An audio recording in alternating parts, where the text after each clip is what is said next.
महात्मा जी बेचारे सुंदर कलाकृति में परिपूर्ण था। गुरुजी के पास पहुंचा, कहा गुरुजी मैं सुंदर मूर्ति बनाता हूं, क्या करूं? कहा सुंदर मूर्ति बनाता है तो अब तुम अपने जैसा मूर्ति बनाओ। बेचारे मूर्तिकार के अंदर में एक जुनून थे। प्रत्येक व्यक्ति के अंदर में कोई ना कोई जुनून होता है, लक्ष्य होता है। जब आपके अंदर में लक्ष्य होगा कि हमें अमृत बनना है तो बन जाएंगे। आपके अंदर में लक्ष्य होगी कि हमें विष बनना है तो बन जाएंगे। इस संगत का प्रभाव होता है। इसलिए सदगुरु कबीर साहब कहते, सुंदर देहिया अमृत का खजाना क्यों भूल जाता है, मोह माया के चक्कर में जीव यही भ्रम रह जाता है। भ्रमे भ्रमे नर भटके जीव अकाल कारण पड़ जाता है। एक काल और एक अकाल दोनों के बीच में रह जाता है।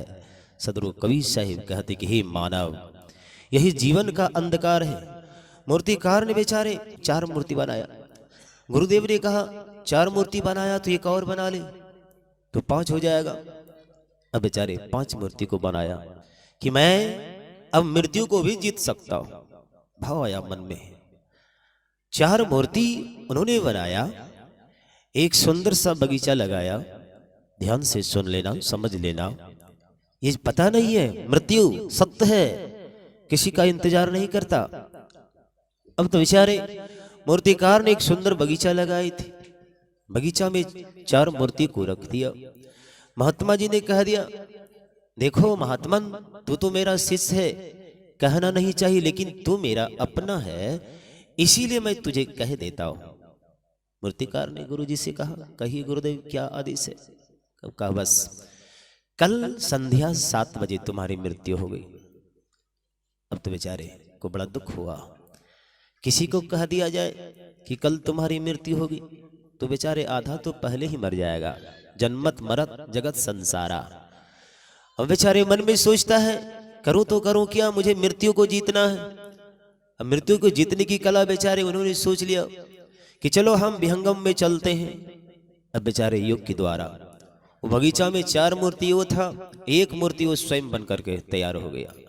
अब योग साधना के द्वारा नाभि क्षेत्र में जब चले गए, नाभि क्षेत्र में आने के बाद लघु समाधि में जब पहुंचता है तो बेचारे बिल्कुल कोमा दृश्य होता है। अब कोमा दृश्य में आता है। यमराज यमदूत से पूछते हैं कि आज उस मूर्तिकार की पारी है, 7 बजे पक्का, ना 1 सेकंड इधर हो ना 1 सेकंड उधर हो, 7 बजे उसे ले आना है। 7 बजे में 5 मिनट पहले ही था। यमदूत बेचारे बगीचा पहुंचा। वहां देखता है 5 मूर्ति एक समान। अब सबको किसको ले जाएगा पता नहीं चलता है। सारे मूर्तियों को देखता है, निहारता है, पता नहीं चला। ढूंढते ढूंढते परेशान हो गया। सोचता है कौन है ये मूर्तिकार, 5 मूर्ति एक समान है, बगीचा हरा भरा है, किसको ले जाऊं? सबको एक बगल से स्पर्श करता है, लेकिन कोई मूर्ति स्पर्श योग्य नहीं रहा। अब नहीं रहा तो बेचारे यमदूत यमराज के पास पहुंचा। कहा महाराज आप बोले मूर्तिकार है, मूर्तिकार में 5 आकार है, 5 तत्व का बना हुआ ये मानव शरीर है और सबकी एक ही स्वभाव का दर्शन होता है। कहा महाराज पता नहीं चला, बस 5 मिनट और बचा है, जा तुरंत लेकर के चले आ। कहा महाराज पता ही नहीं चलता उसमें असली कौन है और नकली कौन है। कहा देखो जा उस बगीचे में बैठ जाना और 5 मूर्ति उधर से हो, तुम सामने से बैठ जाना और 5 मूर्ति को एक बार चरण छू करके स्पर्श कर लेना और कहना कि हे परमात्मा, हे अलग पुरुष, आपने कितनी सुंदर मूर्ति बनाए हो। काश अगर इस जगह वो मूर्ति बनाने वाला प्रकट होता तो मैं उसको अपना गुरु मान लेता। बस ये बात तुम उससे उस जगह बोलना, देखना उसमें जो असली होगा वो आनंद से विभोर हो जाएगा, प्रसन्न से चित्त उसका शुद्ध और आनंद हो जाएगा। स्वतः खड़ा होकर के कहेगा कि वो मूर्ति मैंने ही बनाया है। यमराज बेचारे आया। वास्तव में 5 मूर्तियां थी। बगीचा हरा भरा था, सारे पेड़ पौधे पंछी सब कोई अपनी अपनी कामें कर रहे थे। जैसे देखा तो वास्तव में मूर्तिकार के सामने 5 को स्पर्श किया तो 5 तो कोमा में ही था। फिर बेचारे यमदूत ने वही बातें जो उसको गुरु ने बताया। गुरु के पास माध्यम होता है, सत्य की पारख होता है, सत्य की खोज होता है, शब्द सूरत से योग बनता है। सदरो कवि साहिब कहते हैं, योगी जन की अधिक महिमा, युक्ति कुंड नहाइए, सुरति करी सतलोक पहुंचे, बहुरी न भव जल आइए। बेचारे मूर्तिकार के सामने बैठ करके वही बातें बोला यमदूत ने कि हे भगवान, क्या सुंदर मूर्ति बनाई गई है, क्या सुंदर मूर्ति का आकार है। काश अगर वो मूर्ति बनाने वाले इस जगह होता तो मैं एक जन्म तो क्या 7 जन्मों का उसको गुरु मान लेता और पूरे परिवार को उसे दीक्षा दिला करके इतने दक्षिणा देता, इतने दक्षिणा देता कि शायद वो नाव पर भी ले जाना उसके लिए कठिन हो जाता। इतनी बात जैसे कहा, बेचारे मूर्तिकार स्वयं खड़ा होकर के कहा, अरे महाराज, मैंने तो ये मूर्ति बनाया हूं, मैं ही तो मूर्तिकार हूं। बेचारे तुरंत पकड़े गए। बोलिए श्री सदगुरु भगवान की जय। बजाइए ना जोरदार ताली। नहीं आया, ये मृत्यु सत्य है। सदगुरु कवि साहिब कहते हैं कि मानव इस शरीर में आया है, अनुभव कर ले। इसीलिए हमारे साहिब जी जो भजन सुनाया, माँ बाप को आदमी को कभी नहीं भूलना चाहिए।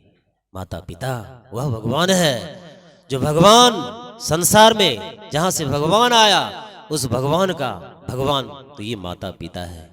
जो माता पिता की सेवा करता है उसकी जिंदगी कभी दुखी नहीं होता, और जो सेवा नहीं करता है, दुख देता है, तो उसके पास दुखों का खजान लगा हुआ रहता है। तो वर्तमान का एक अच्छा सा निर्माण कर लो। जब आपका वर्तमान सत्य और सार्थक होगी, भूत और भविष्य दोनों आपका उज्जवल हो जाएगा।